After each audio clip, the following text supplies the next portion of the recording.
Hi hello எல்லாருக்கும் வணக்கம்.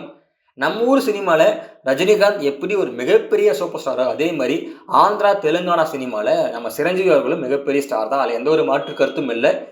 சினிமாவில் இருக்கிற மக்கள் செல்வாக்கை பயன்படுத்த ஆரம்பித்த நம்ம சிரஞ்சீவி அவர்கள் அதை அரசியலாக மாற்றி அரசியலையும் ஜொலிக்கலான்னு ஆசைப்பட்டு ஒரு மிகப்பெரிய தோல்வி அடைஞ்சு திரும்ப சினிமாவுக்கே வந்த கதை இருக்குது. அது ஒரு மிகப்பெரிய கதை தான். சரி, ஓகே, அவர் எப்படி அரசியலுக்குள்ள என்ட்ரி ஆனாரு, எப்படி அரசியலை தோற்று போயிட்டு திரும்பவும் சினிமாவில் கம்பேக் கொடுத்தாருன்றது இந்த வீடியோ பார்த்து தெரிஞ்சுக்கலாம். சிரஞ்சீவி ஒட்டுமொத்த ஆந்திரா தெலுங்கானா மக்களுடைய ஒரு மிகப்பெரிய நம்பிக்கை நாயகன் சொல்லலாம் சினிமாவில். ஓகே, நம்ம சினிமாவில் ஒரு மிகப்பெரிய சாதனை பண்ணிட்டோம்.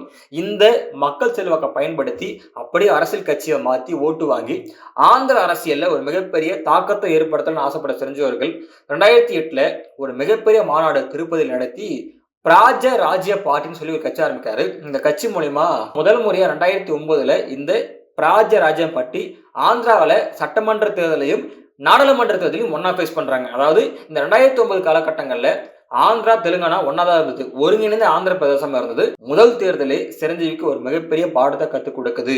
இந்த தேர்தலில் சிரஞ்சீவியுடைய பிராஜராஜம் பார்ட்டி மிகப்பெரிய தோல்வி அடையுது. அவர் ரொம்ப ஆசைப்பட்டாரு மக்கள் செல்வாக்கு அப்படியே ஓட்டா மாறணும். ஆனா ஓட்டா மாறல. அந்த தேர்தலில் இந்திய தேசிய காங்கிரஸ் தான் ஆட்சி அமைக்கிறாங்க.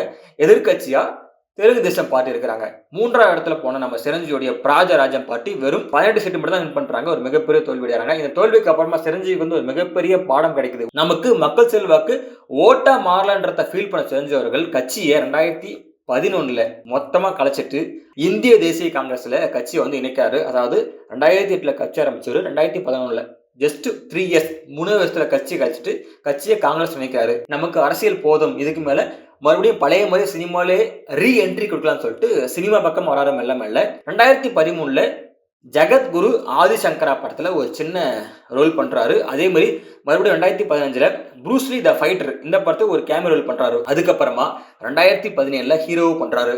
2007 அப்புறமா 2017 கிட்டத்தட்ட 10 வருஷம் கழிச்சு ஹீரோவா திரும்ப நடிக்கிறார் சிரஞ்சீவர்கள். அந்த படம் பேர் தான் கைதி நம்பர் 115. அதாவது சிரஞ்சீவியுடைய 150வது படம். இந்த படம் எந்த படத்துடைய ரீமேக்னா நம்ம தமிழ்ல தளபதி விஜய் நடிப்புல ரிலீஸ் ஆயிட்டு ஒரு மிகப்பெரிய வெற்றி படமான கத்தி படத்துடைய அபிஷியல் ரீமேக் தான் கைதி நம்பர் 115. இந்த படம் சிரஞ்சீவி கேரியர்ல ஒரு மிகப்பெரிய கம்பேக் சொல்லலாம். எப்படின்னா இந்த படத்துடைய மொத்த பட்ஜெட்டே 50 கோடி தான். ஆனா படத்துடைய கலெக்ஷன் 164 கோடி. அந்த அளவு ஒரு மிகப்பெரிய பிளாக் பஸ்டர் ஹிட் படம் அமைஞ்சு சிரஞ்சீவிக்கு ஒரு பெரிய கம்பேக் கொடுத்தது சொல்லலாம். திரும்ப 2019 சைர நரசிம்ம ரெட்டின்னு ஒரு வரலாற்று படம் பண்றாரு. இந்த படத்தோட ப்ரொடியூசர் வேற யாரும் இல்லை, நம்ம சிரஞ்சீவியோட பையன் ராம் சரண் தான். இந்த படம் கிட்டத்தட்ட 200 250 கோடி ரூபாய் பட்ஜெட்ல இருக்கிறாங்க. ஆனா அந்த படம் ஒரு மிகப்பெரிய வெற்றி அடையின படம். ஒரு மிக்சடு ரிவ்யூ ஆகிட்டு போட்ட காசு எடுத்தாங்க, அவ்வளவுதான். அதுக்கப்புறமா கொஞ்சம் கேப் விட்டு 2022 2 படம் பண்றாரு. ஒரு படம் ஆச்சாரியா, இன்னொரு படம் காட்ஃபாதர். இதுல ஆச்சாரியா படம் ஒரு மிகப்பெரிய ஃபிளாப் படம். இந்த படத்துல சிரஞ்சீவியோடைய அவர் பையன் ராம் சரண் சேர்ந்து பண்ணியிருப்பாங்க. இந்த படத்தோட பட்ஜெட் 140 கோடி. ஆனா கலெக்ஷன் வெறும் 78 கோடி மட்டும் தான். ஒரு மிகப்பெரிய ஃபிளாப் ஆயிடுச்சு. அதே ஆண்டு காட்ஃபாதர் ஒரு படத்தில் நடிக்கிறாரு. இந்த படம் மலையாளத்தில் ரிலீஸ் ஆயிட்டு ஒரு மிகப்பெரிய வெற்றி பெற்ற லூசிஃபர் படம். அதாவது மோகன்லாலுடைய லூசிஃபர் படத்துடைய அபிஷியல் ரீமேக் தான் காட்ஃபாதர் படம். ஆனா இந்த படம் மலையாளத்துல மோகன்லால் கை கொடுத்த மாதிரி நம்ம தெலுங்குல சிரஞ்சீவி கை கொடுக்கல. 2023 2 படம் பண்றாரு. ஒரு படம் வால்டர் வீரையா, இன்னொரு படம் போலு சங்கர். இதுல வால்டர் வீரையா படம் ஒரு ஆவரேஜான ரிவ்யூ வாங்கிட்டு பாக்ஸ் ஆஃபீஸ்ல ஒரு சுமாரான வெற்றி பெற்றது. அதே ஆண்டு போலோ சங்கர் படம் ஒரு மிகப்பெரிய ஃபிளாப். இந்த போலோ சங்கர் படம் 2015 தல அஜித் நடிச்சு ஒரு மிகப்பெரிய வெற்றி பெற்ற வேதலம் படத்துடைய அபிஷியல் ரீமேக் தான் இந்த போலோ சங்கர். இந்த படத்தோட பட்ஜெட் 100 கோடி ரூபாய்.